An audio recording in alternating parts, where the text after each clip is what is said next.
An entire army can vanish from history without a single witness.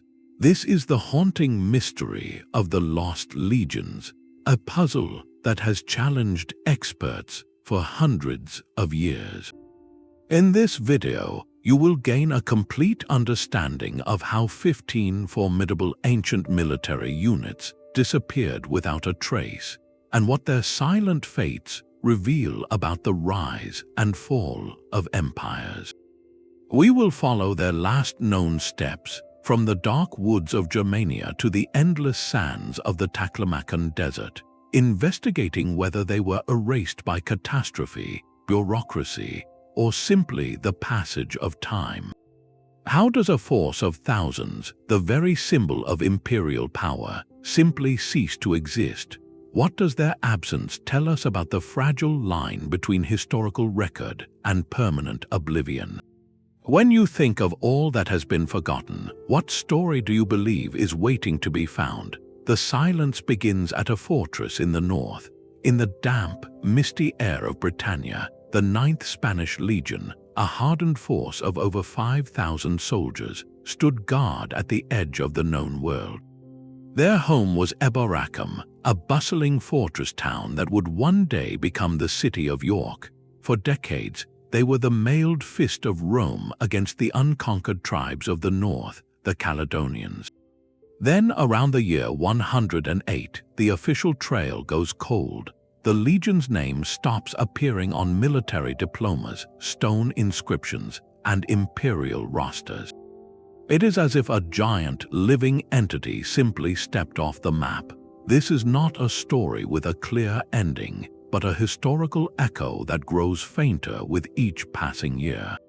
So what happened to 5,000 of Rome's finest? The most dramatic theory is one of total and catastrophic loss. Could the Ninth have marched north on a punitive campaign and walked into an ambush of such scale that not a single man returned to tell the tale? The tribes of the north, ancestors of the people later called Picts, were formidable warriors who knew their harsh, forested land intimately. A defeat of this magnitude would have been a profound embarrassment for Rome, a stain on imperial prestige. Some historians suggest such a loss might have been deliberately scrubbed from the record, a silent admission of a failure too great to acknowledge. Yet if this were the case, would we not find some trace, a mass grave, a scattered hoard of armor, a tale of triumph in the oral histories of the northern tribes? The earth has yielded no such evidence. This absence of physical proof points toward a quieter, more bureaucratic fate. Perhaps the Ninth was not destroyed but dissolved. Legions were sometimes disbanded for political reasons, or their veterans were settled in colonies, their units merged with others. The men of the Ninth might have been transferred to different postings across the empire, their proud legionary number retired. Their disappearance would then be a paperwork phantom, a unit fading away not with a bang but with the dry scratch of a clerk's pen. This theory gains some intriguing, though hotly debated, support from a fragment of a later document. A lone Roman tablet, dated to the mid-2nd century, lists a Ninth Legion as being stationed on the distant Danube frontier. Is this our lost Ninth, resurrected or relocated? Or is it a clerical error or a completely different unit sharing the same number?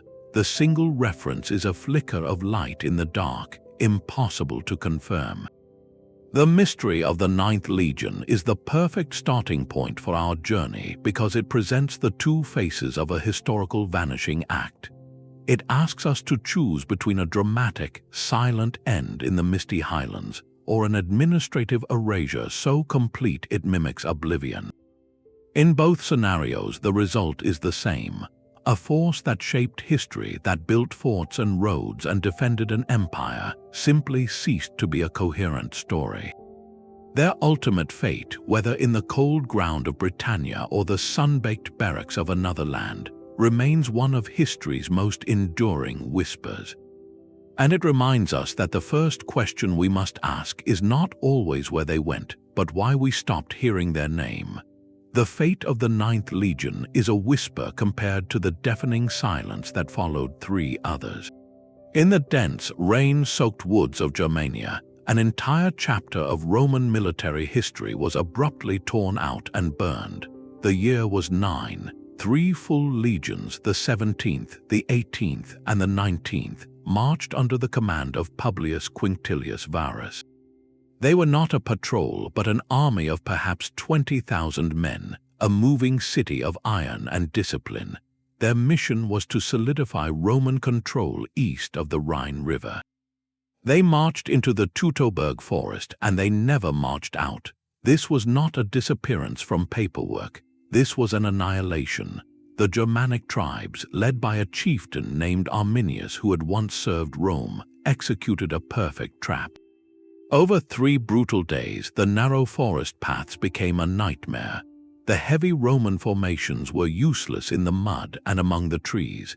Attacks came from all sides, a relentless storm of ambushes that broke the legions apart. When it was over, the 3 legions were simply gone. Every soldier was lost, either in the fighting or in the aftermath. It was the single greatest military disaster in the early Roman Empire, a shock that reverberated all the way to Rome itself. We know they were destroyed, so in what way did they vanish? Their disappearance is twofold, and it lies in the sacred and the psychological. First, the physical symbols of the legions, their eagle standards, were lost. These were not mere flags, they were the soul of the unit, objects of religious veneration. To lose an eagle was the ultimate disgrace. All 3 eagles from Teutoburg were taken as trophies by the Germanic tribes. For decades, this loss festered like an open wound in the Roman psyche. Later emperors would launch campaigns not just for territory, but specifically to recover these sacred symbols to erase the shame. Second, and more profoundly, these legions vanished from the future. The defeat was so total, so traumatic, that it fundamentally reshaped the map of Europe. Rome's dream of conquering Germania died in that forest. The empire largely abandoned its expansion east of the Rhine, a frontier that would harden into a permanent border. In a very real sense, the destiny of an entire region was decided by the fate of those 3 legions. Their end marked the end of a Roman ambition.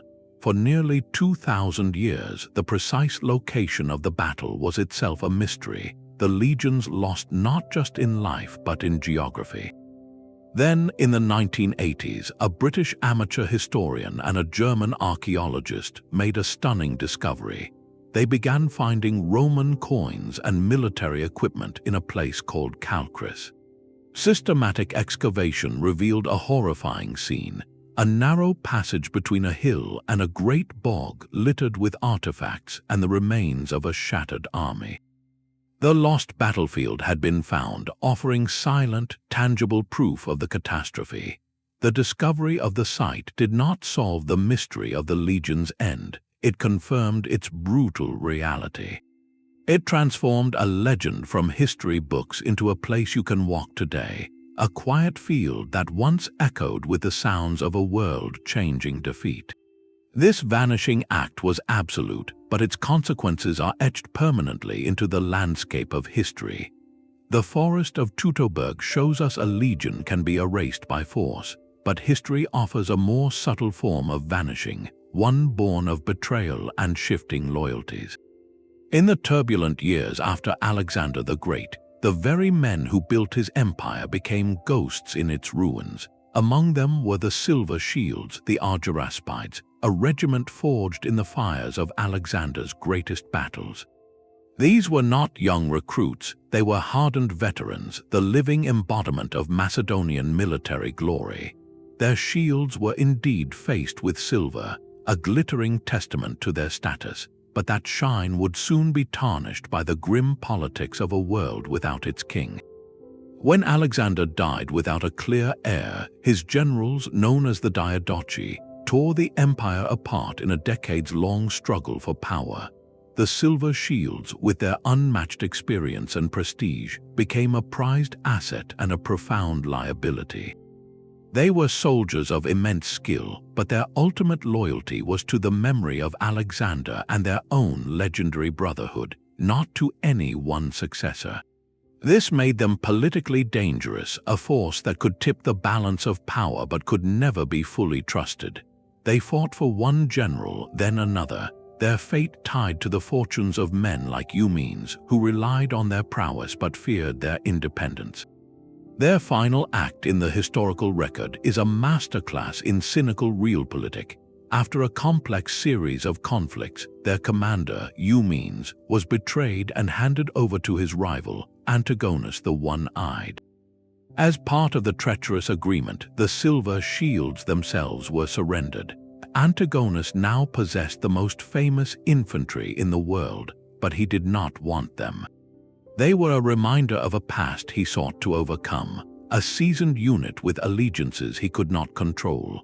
His solution was a form of administrative exile disguised as a military posting. He sent them to the far eastern edge of the known world, to the remote and perpetually unsettled satrapy of Erasure, in what is now southern Afghanistan. And with that order, the silver shields march off the page of history. We are left with only questions. Did they arrive in that harsh, mountainous frontier only to be wiped out in a campaign against local tribes, their centuries of experience ultimately no match for a distant, forgotten war? Or did Antigonus, ever the pragmatist, simply disband them upon arrival, scattering the veterans into isolated colonies where their unique identity slowly faded away with each passing generation? There is a third, haunting possibility. Perhaps they did not vanish at all, but assimilated. These Macedonian soldiers far from home might have married into local communities, their silver shields eventually melted down, their legendary drills forgotten, their bloodline and stories slowly blending into the tapestry of Central Asia. Their disappearance is profound because it marks more than the loss of a military unit. It symbolizes the end of an era. The silver shields were the last direct link to the personal, world-conquering ambition of Alexander himself. Their fading away signifies the final transition from an army bound by charismatic loyalty to a king, to mere mercenaries in the employ of squabbling warlords. They were not destroyed in a single, dramatic battle, but dissolved by the slow acid of political expediency. One day they were the legendary Argiraspides, the next they were simply gone, leaving behind only their name and the unsettling question of what happens to the most loyal soldiers when the cause they served becomes a memory fought over by lesser men. The Persian Immortals were designed to be eternal. As the personal guard of the great kings from Cyrus to Darius III, their strength was a perfect 10,000. The moment one soldier fell, another was instantly promoted to take his place, creating the illusion of an undying, unbreakable force. They were the glittering spear tip of an empire that stretched from the Nile to the Indus River, present at every defining moment, from holding the line at Thermopylae to forming the last defense at Gaugamela. Yet when Alexander the Great toppled the Achaemenid dynasty, this immortal unit did not meet a dramatic, final end on the battlefield. Instead, they performed the most quiet and complete vanishing act of all. They faded away with the very idea they were sworn to protect. Their disappearance is a lesson in how an army can outlive its empire, only to become a ghost in the New World Order. After Alexander's victory, the vast Persian imperial machine simply stopped. The royal court at Persepolis was gone. The complex bureaucracy that fed, paid, and directed the empire's military dissolved. The Immortals were not just soldiers, they were a function of that court, as integral to its ceremony as its administration. Without a great king to guard, without a palace to stand watch over, what was their purpose? Their fate was likely a quiet scattering, a process of bureaucratic evaporation. Some of these elite Persian infantrymen, respected for their discipline, may have been absorbed into Alexander's own expanding army, their distinctive robes and equipment swapped for Macedonian gear. Others, their oath fulfilled by the empire's fall, might have simply returned to their home provinces, laying down their ceremonial spears to take up the plough.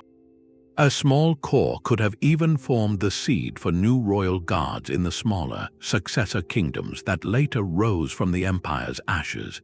But this integration meant the end of the Immortals as a concept. Their power was never solely in their individual skill, but in their perpetual number and their unbroken connection to the divine authority of the king. Once that connection was severed, the unit ceased to exist. They became not casualties of war, but casualties of obsolescence. Their vanishing is so total that historians debate even their original Persian name. The Greek term athanatoi, meaning the deathless ones, is all that remains. They left no monument to their disbandment, no record of their final muster. They simply stepped out of history when the stage they were built to stand upon crumbled into dust. This kind of disappearance is perhaps the most haunting, because it asks us to consider what happens to a legend when the world no longer has a place for it. The forest of Teutoburg consumed legions in fire and blood, but the collapse of Persia consumed the Immortals in silence and irrelevance, proving that an army can be erased not by swords, but by the end of an idea. The disappearance of the Immortals was a quiet fading, but in the chaotic final century of the Roman Republic, legions could vanish in the tumult of political ambition. In the rugged highlands of Anatolia, a different kind of silence surrounds a unit that fought one of Rome's most relentless enemies. This was the long war against King Mithridates VI of Pontus, a conflict that stretched for decades and consumed the lives and careers of some of Rome's most famous generals. Within the patchy historical records of these campaigns, we find a ghost, a legion that served under the brilliant but stern general Lucullus, often referred to in fragments as a Legio Luculliana. It fights in the histories, and then, simply, it does not. After Lucullus won stunning victories in the early 60s BC, his political fortunes in Rome turned against him. He was replaced by another towering figure, Pompey the Great, who arrived to claim final glory in the East. Pompey undertook a massive reorganization of the entire region, settling veterans, founding cities, and restructuring the Roman military presence. It is here, in this administrative whirlwind, that our legion likely met its end. Pompey, consolidating power and forces under his own command, may have formally disbanded the old Lucullian legion. Its battle-hardened soldiers, their service complete, would have been offered the standard reward, plots of land in the newly pacified territories of Anatolia. They became farmers and citizens, not legionaries. Their unit's number was retired, its standard packed away, its identity dissolving as its men blended into the landscape they had once conquered. This was a bureaucratic vanishing, a casualty not of enemy spears, but of political change and the ledger book. Yet the mountains of Pontus whisper another, darker possibility. Mithridates was a master of guerrilla warfare in terrain perfectly suited for ambush. The fighting was brutal, a grinding series of sieges and mountain clashes where entire detachments could be cut off and overwhelmed. Could this legion have met such a fate in some remote, unrecorded valley? A loss so complete that no messenger survived to report it, and the disaster was buried by the sheer scale of the ongoing war and the subsequent political need for Pompey to present a tidy, victorious conclusion. The silence is profound because either scenario is perfectly plausible. A legion could be erased by the stroke of a rival general's pen, or swallowed whole by the very land it was sent to subdue. This dual possibility makes the Fifth, or the Lucullian Legion, a perfect symbol of its era. Its disappearance highlights the fragile thread connecting a military unit to history's memory. In the unstable late Republic, a legion's existence was tied to the prestige of its commander. When that commander fell from favor, his personal army could be dismantled, its history rewritten or simply forgotten in favor of the new narrative authored by the victor. The legion vanishes twice, first from the field and then from the record, leaving us to wonder if its end was a peaceful retirement or a silent, terrible sacrifice in the Anatolian hills, a mystery buried under 2,000 years of dust and political triumph. The desert does not announce its victories with the clash of steel, but with a slow, relentless silence, far to the south of the bustling Nile, where the Roman province of Egypt met the endless sands of the Sahara. The empire's reach was measured in lonely outposts and dusty patrols. Here, a different kind of vanishing took place, one not of epic battles, but of gradual, suffocating isolation. We know a legion like the Second Trajan was stationed in Egypt as a whole, but history's faintest whispers hint at a smaller garrison, perhaps a detachment of the 6th or an auxiliary cohort assigned to guard a crucial desert trade route. Their story is the ultimate frontier nightmare, a disappearance born not from conflict but from being forgotten. Their post would have been a speck of order in a sea of sand, a fort clinging to a thin line of wells and caravan tracks that connected the Nile Valley to distant oases or the resources of Nubia. For years, perhaps decades, their routine was unchanging, the arrival of supply caravans and official dispatches as regular as the sunrise. Then, in the turbulent 3rd or 4th century, that rhythm broke. Political crises in Rome and Alexandria cascaded down the chain of command. Imperial attention and resources were pulled to more immediate fires. The supply caravans became sporadic, then ceased altogether.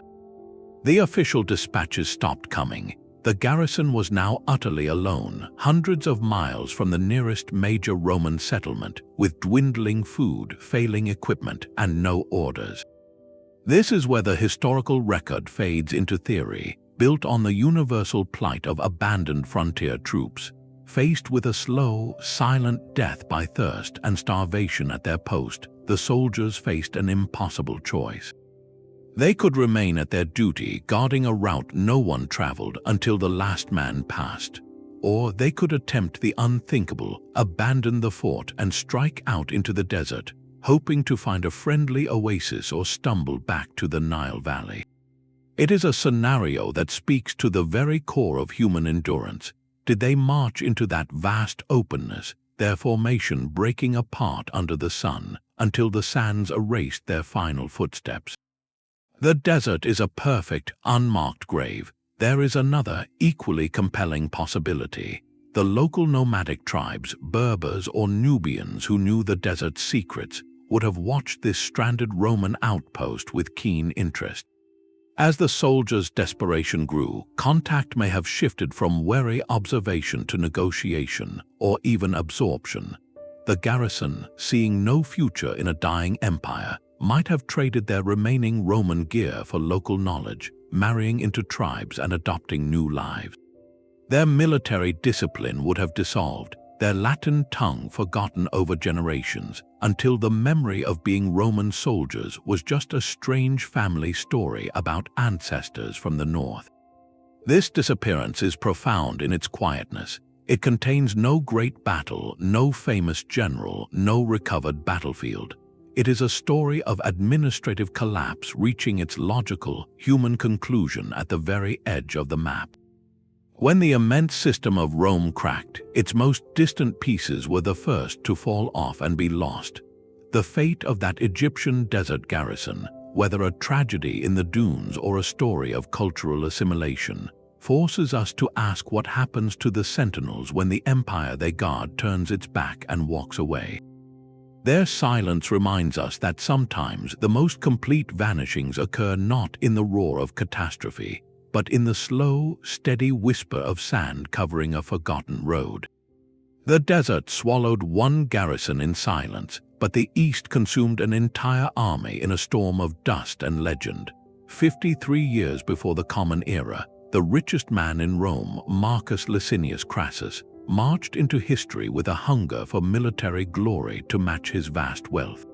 His target was the rising Parthian Empire, and his force was formidable, a coalition of legions including the famed Seventh. What followed at Carrhae was not just a defeat, but a systematic dismantling of Roman military pride. The Parthian horse archers created an unending hail of arrows, and their heavily armored cataphract cavalry shattered the Roman formations. Crassus was killed, perhaps during a truce negotiation, and the sacred legionary eagles, the soul of the 7th and other units, were captured. While tens of thousands of Romans died on that field, the mystery truly begins with the survivors. Ancient sources tell us a staggering number, perhaps 10,000 men, were taken prisoner by the victorious Parthians. And then these Romans marched east into the heart of Asia and vanished from the Western historical record. Their fate becomes a blank page upon which centuries of speculation have been written. The most persistent thread comes from later Roman historians. Pliny the Elder and others mention that Roman captives from Carrhae were settled on the eastern fringe of the Parthian Empire, in the region of Margiana, near modern-day Turkmenistan. Their role, it is said, was to serve as frontier guards for their captors, a bitter irony for soldiers of Rome. From this remote outpost, the trail goes cold. Did they maintain their identity for generations, a lonely Latin-speaking island in a Persian sea, or did they slowly assimilate, their stories of the Italian homeland becoming distant family myths? This historical vanishing act takes an extraordinary leap into the realm of legend 2,000 miles further east. In the mid-20th century, stories emerged from Gansu province in China, near the old Silk Road, of a village called Lucullian whose inhabitants had unusual physical features, lighter hair, green or blue eyes. Local folklore and some scholars proposed a breathtaking connection, that these people were descendants of a lost Roman legion. The theory suggests that after years of service on the Parthian frontier, some of these soldiers, perhaps mercenaries or refugees from later conflicts, continued drifting east along trade routes, eventually being captured or employed by the Han Chinese. They might have fought in a battle near the Taklamakan Desert and were given land to settle. It is a narrative of epic wandering, a ghost story for an entire people. Modern genetic studies have largely dispelled this direct link, finding no predominant European ancestry in the population. Yet the power of the legend endures because it fills a historical silence with a human journey. It gives a possible destination, however unlikely, to those 10,000 souls who disappeared from the West. Whether they faded into the populations of Central Asia or walked 1,000 more miles to a new home, the core truth remains unchallenged. A significant body of Roman military power, the hardened men of the 7th and other legions, was absorbed into the vastness of Asia. Their individual stories were lost, not in a single moment of destruction, but in the slow, relentless currents of migration, trade, and cultural exchange along the Silk Road. They became ghosts in the machine of history, their final chapter written not in Latin or Greek, but in the unwritten dialects of assimilation and memory.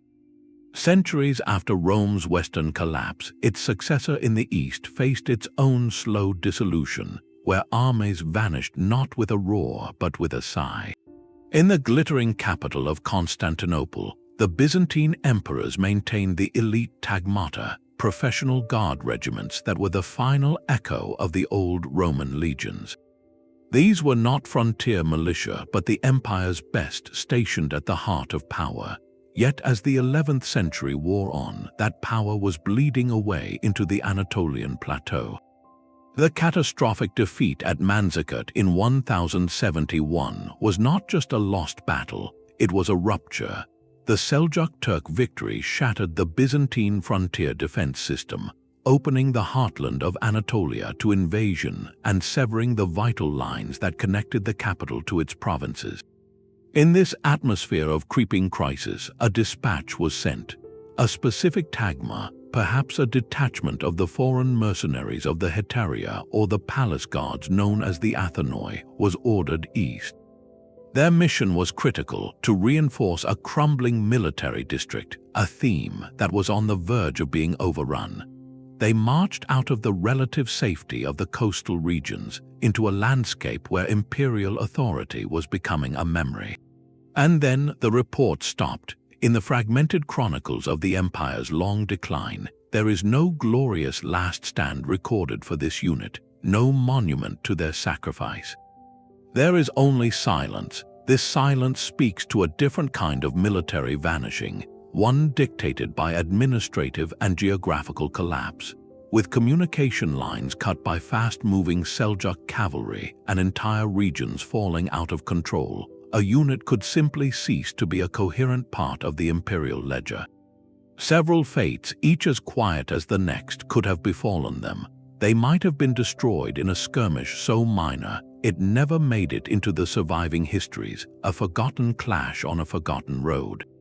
They could have been captured and dispersed into the vast slave markets of the Islamic world, their identities erased, or, faced with an absent and failing central authority, they may have made the ultimate practical choice for survival: desertion.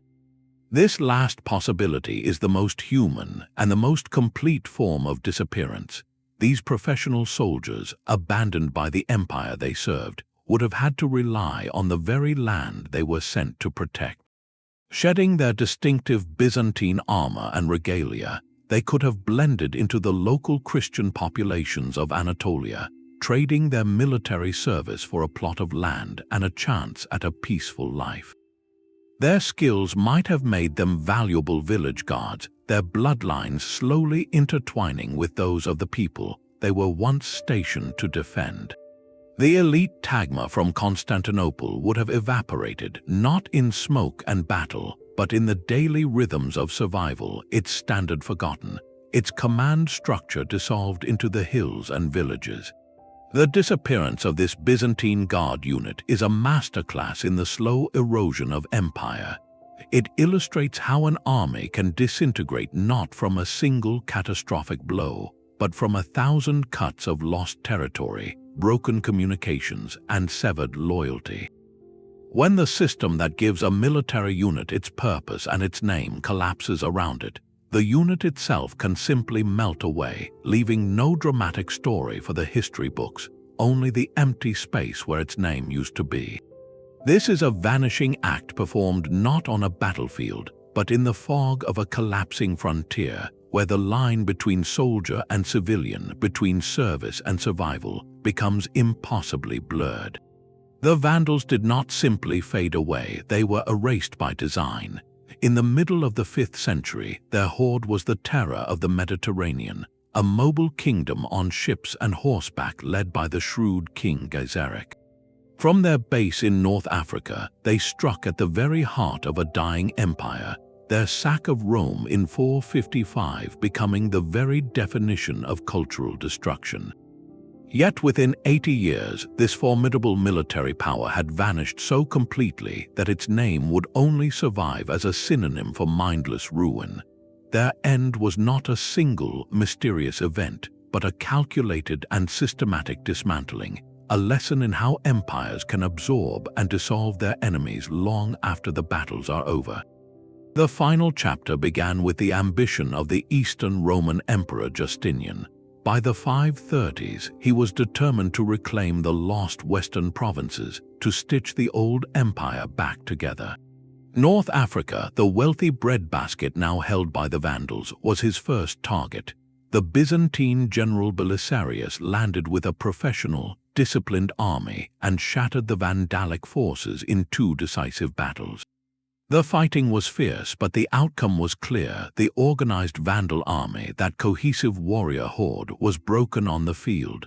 This military defeat, however, was just the beginning of the vanishing act. What followed was a deliberate policy of dissolution. The Byzantine victory did not aim for genocide, but for erasure of a political and military identity. Many Vandal warriors fell in the conflict. Others were captured and enslaved, their lives redirected by conquest, but a significant number, particularly the young and able, were offered a stark choice: assimilate or perish. They were recruited directly into the very Byzantine armies that had just defeated them, scattered into different units far from their kin. This was a masterstroke of imperial pragmatism. It turned a potential source of rebellion into a source of manpower, while severing the bonds of shared culture and language that held the Vandal identity together. Back in their North African homeland, the process continued from the ground up, with their ruling warrior class gone, killed, dispersed, or wearing Byzantine uniforms. The remaining Vandal families found themselves a minority adrift. Their distinct Gothic language, their Arian Christian faith, their customs of war and governance, all of these became liabilities in a world now firmly administered from Constantinople. To find a place, to own land, to simply survive, they intermarried with the local Roman African population, adopted Orthodox Christianity, and gradually stopped speaking their own tongue. Within a generation or two, the cultural markers that made a Vandal had melted away. The horde did not march into a mist, it dissolved into the marketplace, the farm, and the church. This fate is a powerful counterpoint to the legions lost in forests or deserts. The Vandalic army vanished through a combination of military defeat and conscious, relentless assimilation. They shared this destiny with many of the so-called barbarian groups that succeeded Rome, the Ostrogoths in Italy, the Visigoths in Spain. Their stories remind us that disappearance is not always a mystery of location, but often one of identity. A people can cease to exist not when the last person is gone, but when the last person who remembers what it meant to be part of that people is gone. The Vandal name survived, but only as an empty shell, a ghost word for destruction that outlived the very culture it once described. The fall of an empire often begins with the silence of its finest warriors. In the final, fading days of Sasanian Persia, the empire's mailed fist was the Savaran, a force of heavy cavalry so formidable they were the ancient world's equivalent of armored knights. For centuries, these noble cataphracts, clad from head to toe in lamellar steel, were the decisive weapon on the battlefield, a symbol of Persian imperial power and aristocratic virtue. Their charge could shatter enemy lines, and their very presence dictated the strategies of their Roman and Byzantine foes. Yet their story does not end with a final, glorious charge into oblivion, but with a quiet, cultural evaporation following the seismic events of the 7th century. The Arab-Muslim conquests, fueled by a new faith and a relentless momentum, met the Sasanian Empire at its weakest point after an exhausting war with Byzantium. The pivotal battles of Al-Qadisiyah and Nahawand were not just military defeats, they were systemic collapses. The imperial administration that funded, supplied, and directed the Savaran disintegrated. The Shahanshah, the king of kings they were sworn to protect, fled and was later lost. The very world that gave the Savaran meaning ceased to exist almost overnight. So what becomes of an elite knightly class when the kingdom that defines their purpose is gone? Their disappearance is a mosaic of individual fates, each path leading away from their old identity. Some undoubtedly fulfilled their oath to the end, falling in the last desperate stands to defend the heartlands of Iran. Their sacrifice was absolute but not mysterious. For others, the path forward lay in adaptation. The victorious Arab armies, expanding at a breathtaking pace, valued military skill above all. Some Savaran, perhaps pragmatically or through genuine conversion, laid down their old loyalties and took up arms under the new banners of Islam. Their expertise in heavy cavalry tactics would have been invaluable, but in joining this new meritocratic force, they shed the distinct Persian aristocratic tradition that was their heritage. They became soldiers in a different story, yet for many more, the end was not death or conversion, but a slow, quiet retirement into irrelevance. These noble families likely retreated to their ancestral estates in the provinces, their vast wealth and land now their only remaining power. But the world had changed. The new Islamic state had a different social order and a different military doctrine, one built on lighter, faster forces and religious fervor. The incredibly expensive equipment of the cataphract, the trained war horses, the years of specialized training, all of it was suddenly obsolete. There was no longer an imperial treasury to pay for it, nor an imperial enemy that required it. The Savaran as a military institution did not march away, it simply stayed home, its warriors becoming landowners, its battle standards stored away in dusty halls. Over generations, the meticulous skills of the cataphract, the code of Javanmadi or Persian chivalry that guided them, faded from memory. Their descendants might have told stories of grandfathers who were great knights, but the language, the religion, and the very structure of daily life in Iran was transforming. The Savaran vanished not with a ring of steel, but with the silent turning of a page in history. Their legacy was absorbed, their techniques perhaps influencing later Islamic cavalry, but their unique place as the armored soul of pre-Islamic Persia was gone forever. This disappearance asks us a profound question about cultural memory. How completely can a way of life, a warrior ethos centuries in the making, be erased by the rise of a new world? The answer lies not in a single battle, but in the quiet choices of survival made in its long, echoing aftermath. A mercenary's loyalty is written in gold, not blood. In the dusty aftermath of the First Punic War, Carthage found itself drowning in debt, its treasury emptied by a decades-long struggle against Rome. The city faced an impossible choice: pay the vast armies of mercenaries it had hired to fight its war or face their wrath. It chose the latter, and in doing so created a ghost army. These were not citizens defending their homeland, but a patchwork legion of professionals from across the Mediterranean: Libyans, Numidians, fierce Iberians, towering Gauls, and cunning Greeks. They had fought as one under the Carthaginian standard, but their only common bond was the promise of payment. When that promise was broken, their shared grievance forged them into a single, terrifying rebel force, turning on their former masters with a violence that shocked the ancient world. The mercenary war that followed was a conflict of exceptional brutality, a 3-year nightmare of sieges and atrocities that pushed Carthage to the very brink of destruction. It was only saved by the military genius of Hamilcar Barca, a commander who would later become the father of the legendary Hannibal. Hamilcar systematically cornered, divided, and crushed the rebel armies.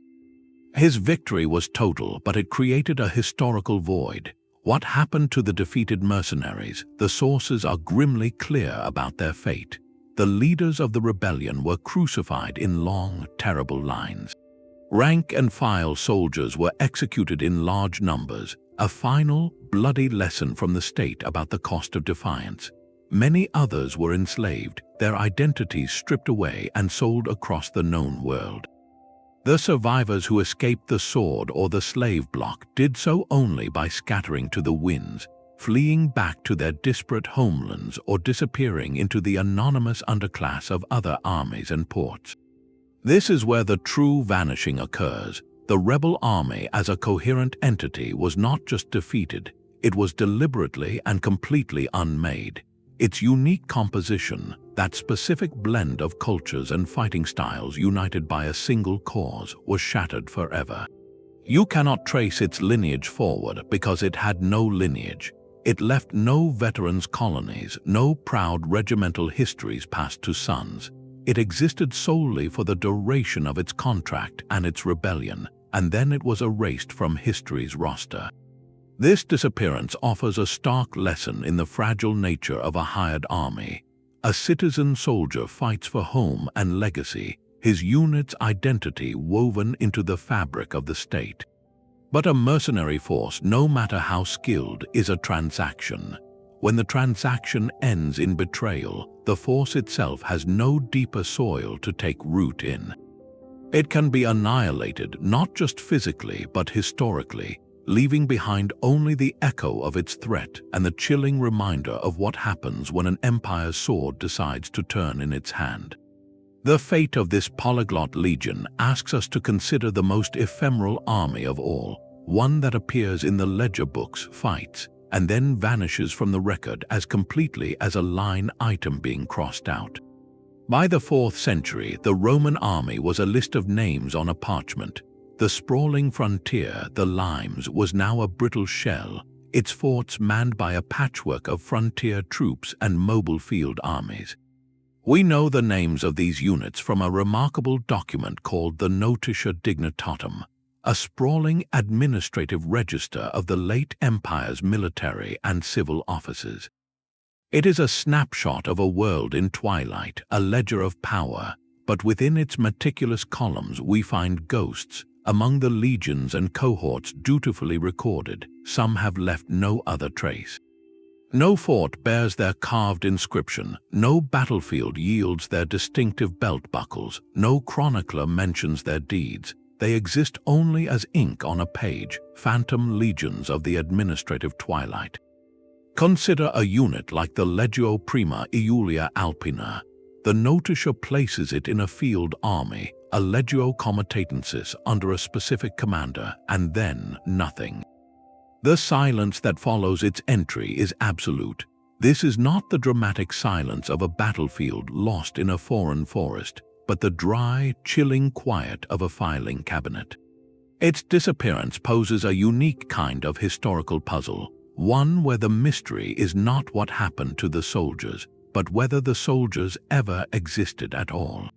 One compelling possibility is that this legion was a paper unit, a bureaucratic fiction. In an empire straining under constant crisis, military reforms required new units on paper to secure funding, to please an emperor wanting to show strength, or to replace losses that had never been formally accounted for. The name Legio Prima Iulia Alpina might have been officially decreed, its commander appointed, and its pay allocated in the imperial budget, but the actual work of recruiting 5,000 men, equipping them, and forming them into a coherent fighting force may never have been completed. It would have been a hollow entry, a line item that lived and died within the imperial chancery, a ghost army that marched only in the accountant's ledger. Another, more somber explanation is that the legion was very real, but met a fate so complete it was simply edited out by omission. If a mobile field legion was annihilated in one of the many unrecorded clashes with Germanic or Sasanian forces, its destruction might not have immediately reached the slow-moving bureaucracy in Ravenna or Constantinople. For years, perhaps decades, clerks would have continued to list the unit, its pay and supplies vanishing into a void, until some eventual audit quietly removed its name from the active rolls. Its end would have been a non-event in the historical record, a deletion without a story. There is a third, softer vanishing act. A legion could fade away through gradual attrition. In the grinding warfare of the late empire, a unit might be so depleted by years of campaigning, illness, and desertion that it was no longer combat effective.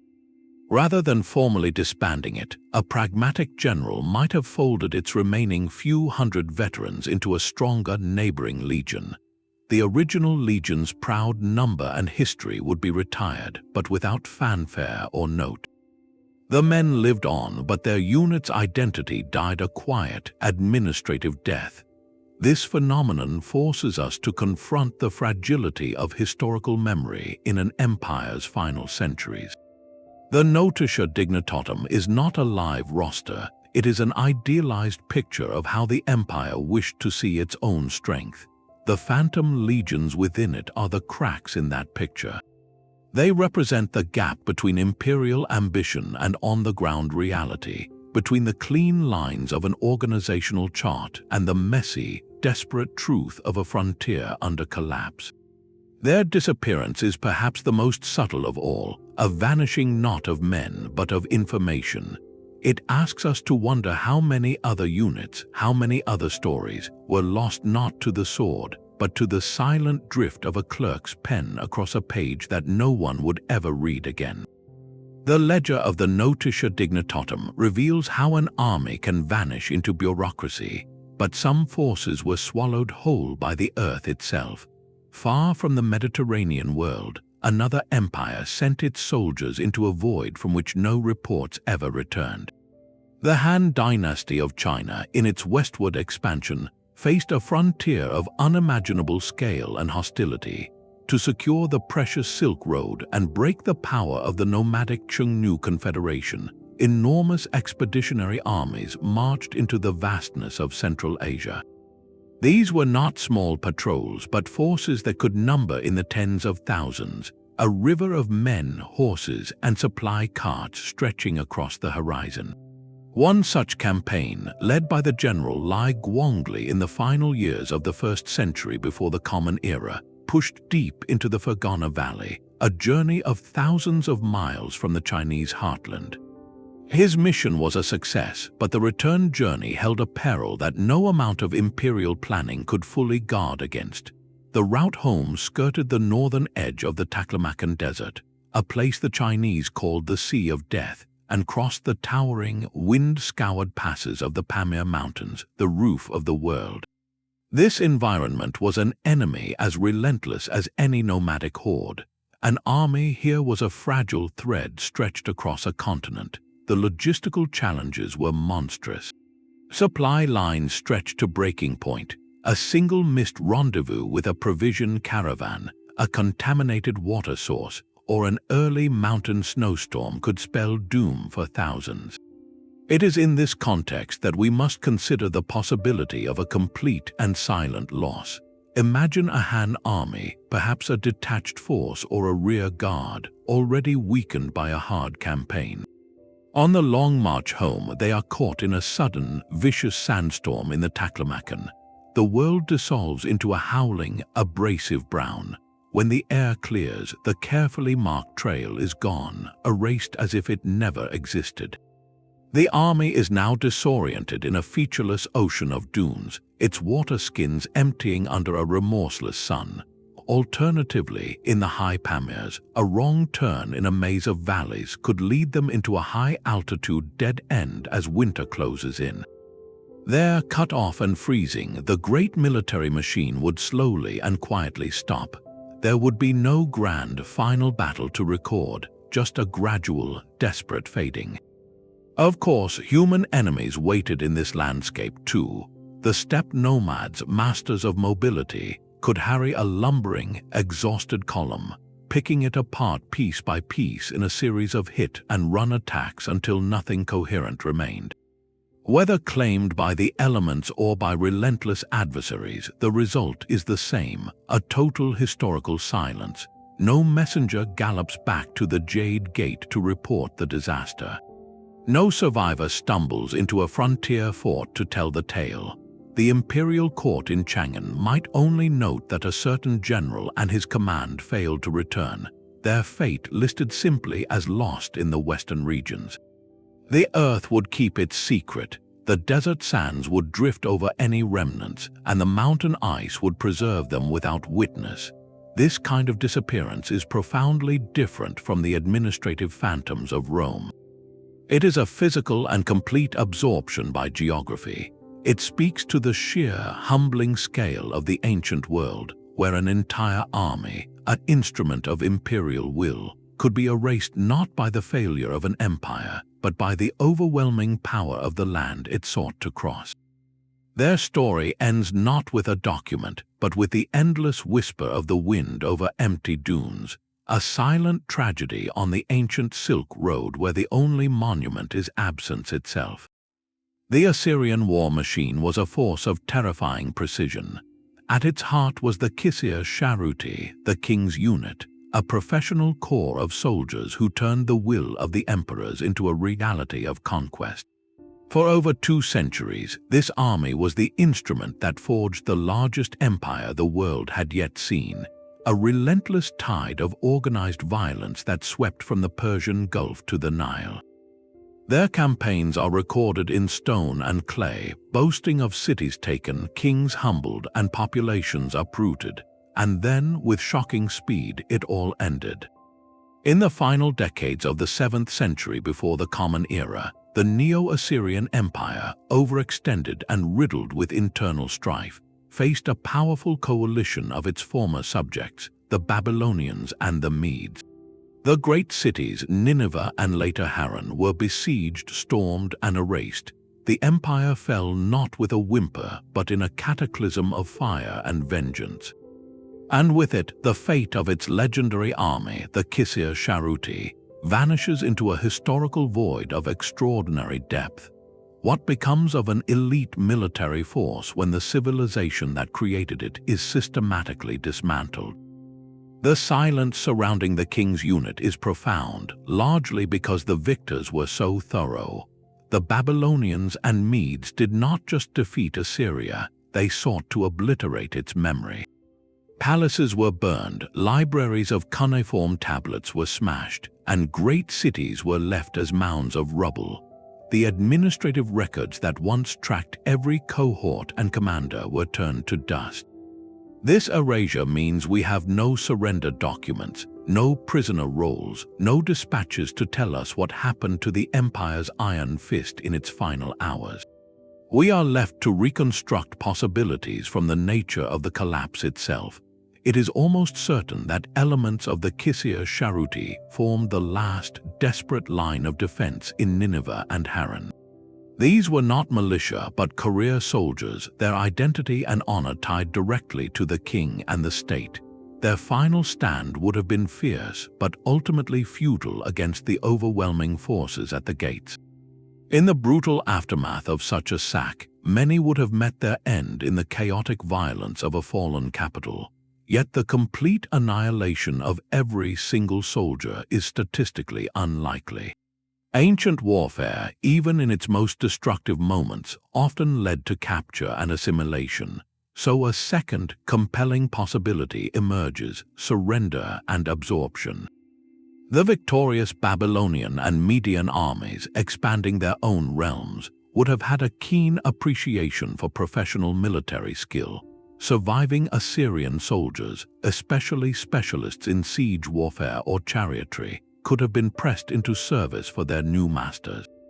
Their distinctive identity, however, would have been deliberately diluted, their loyalty secured by placing them in mixed units far from their homeland.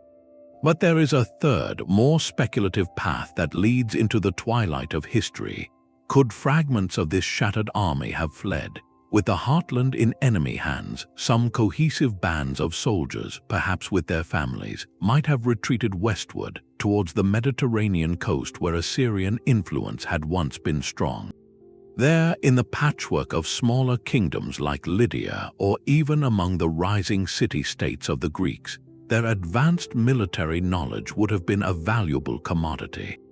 The concept of a standing professional army, of sophisticated engineering and combined arms tactics, did not disappear with Assyria.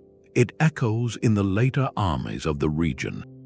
While direct evidence is lost, it is not impossible that veterans of the Kisir Sharuti, the last bearers of Assyrian military doctrine, became mercenaries or advisors, their expertise subtly seeding the military traditions of the powers that would follow.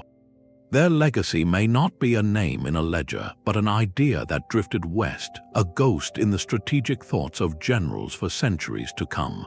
The disappearance of the king's unit is therefore a multi-layered silence. It is the silence of physical destruction in the smoldering ruins of palaces. It is the administrative silence of ledgers that will never be recovered. And it is the cultural silence of a proud martial identity dissolving into the currents of new empires. Their story ends not on a known battlefield, but in the shadow of a historical black hole, a reminder that sometimes the most complete vanishings occur when the very civilization that did the recording is itself wiped clean from the slate. The finality of a treaty can erase an army as completely as any desert. In the fading light of the Hellenistic world, the Seleucid Empire stood as the last great bastion of Alexander's legacy in Asia, and at its core was the Macedonian Phalanx. This was not a simple line of spearmen, but a masterpiece of military engineering, a living wall of sarissa pikes wielded by professional soldiers who are often the descendants of the original Greek and Macedonian settlers. Their synchronized advance was meant to be unstoppable, a terrifying thicket of iron points that had conquered empires. This formidable machine met its end not in obscurity, but on a named field in a recorded battle under the gaze of history. The Battle of Magnesia in 190 BC was a collision of two military doctrines, the flexible, sword-armed Roman legion versus the rigid, pike-armed Seleucid phalanx.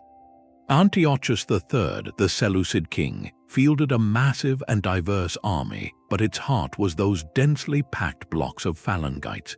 The battle unfolded in chaos, with Roman allies disrupting the Seleucid flanks. Yet, crucially, the core phalanx regiments initially held their ground, presenting that impenetrable hedge of pikes. But Roman discipline and adaptability turned the tide. Unable to maneuver effectively and attacked from multiple sides, the great formation was eventually broken. The defeat was decisive, a turning point that signaled Roman dominance over the Hellenistic East. We know the phalanx was broken on the field that day, but what happened to it after the fighting stopped? This is where the historical record shifts from the thunder of battle to the quiet, ruthless language of diplomacy. The peace treaty imposed by Rome, the Treaty of Apamea, was not just a demand for territory or gold. It was a deliberate and systematic dismantling of Seleucid military power. The treaty imposed severe limits on the size of the Seleucid navy, and most critically capped the number of war elephants and the core professional army the kingdom could maintain. It was a political neutering designed to ensure the empire could never again challenge Rome. The elite phalanx regiments, the expensive, highly trained backbone of the army, were a direct casualty of this new reality. Faced with crushing war indemnities and the treaty's strict troop limits, the Seleucid crown had a brutal choice. It could no longer afford to pay, equip, and field these specialized units in their previous numbers. The most likely fate is that the proud phalanx was not lost in a final heroic stand, but dissolved in a courtyard. The soldiers, those descendants of Alexander's veterans, would have been mustered one last time. Their long sarissa pikes, the symbol of their trade and their Hellenistic identity, were probably stacked and stored away, or more likely, cut down for other uses. Their distinctive shields and armor were collected. Then, with the dry finality of a royal decree, the units were formally disbanded. The men were demobilized, given a small severance if they were lucky, and sent back to the cities and military colonies they came from. Their specialized skills, the intricate drill of moving as a single, 16-deep block of pikes, became instantly obsolete. There was no enemy left to fight that required such a formation, and no treasury left to fund it. This disappearance represents a profound shift in military history. The phalanx did not vanish into a mist or a mountain pass. It was phased out by clause and paragraph. Its soldiers did not die as a unit, but faded back into the civilian population, their unique way of war becoming a memory. Their end marked more than the defeat of an army. It signaled the end of an era. The Macedonian phalanx, the dominant battlefield formation for nearly 2 centuries, was finally and officially superseded. The future, as dictated by Rome's victory and enforced by its treaty, belonged to the legion. The silence that followed Magnesia, therefore, is the sound of a world changing, not with a crash, but with the silent turning of a page in a peace agreement, where the true casualty was not just an army, but an entire art of war. The silence left by these 15 legions is not a single mystery, but a pattern of historical absence. After walking the paths of their final campaigns, we must now ask the larger question: how does an entire military unit, a living machine of thousands, simply stop being part of the story? The answer is never just one thing. It is a convergence of circumstances that conspire to erase a human institution from memory, and each case we have explored fits into a broader framework of disappearance. First and most viscerally is the total catastrophic defeat. This is the fate of Varus's 3 legions in the Teutoburg Forest, and likely the final stand of the Assyrian king's unit. It requires a conflict so overwhelming, so complete, that no organized survivors remain to carry the tale back to the empire's record keepers. The battle itself becomes a black hole, swallowing not only the soldiers but the very news of their loss, leaving only a stunned silence on the other side. In these instances, the legion vanishes because its end is too terrible or too embarrassing for the state to document clearly. Then there is the quiet, administrative vanishing. This is the opposite of a dramatic battle. It is the sound of a ledger closing. The 9th Spanish Legion may have met this fate, disbanded, and its men reassigned during an army reform. The phantom legions of the Notitia Dignitatum are its purest form, existing only as ink on a bureaucratic wish list. Here, Disappearance is a paperwork phantom, a unit retired not with a bang, but with the dry scratch of a clerk's pen, its identity dissolved into the wider military pool. A third thread is strategic abandonment or desertion on a remote frontier. Picture the Byzantine Tagma sent east as the empire's grip on Anatolia failed, or the isolated Roman garrison in the Egyptian desert.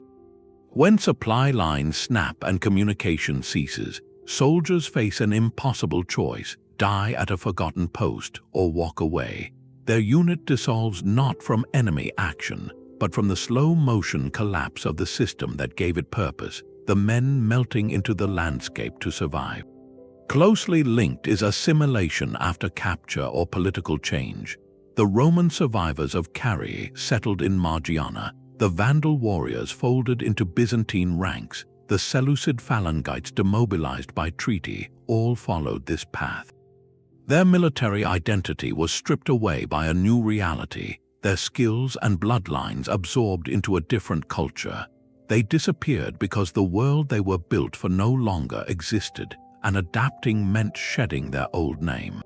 Finally, we must confront the simplest yet most profound reason of all: the loss of the record itself.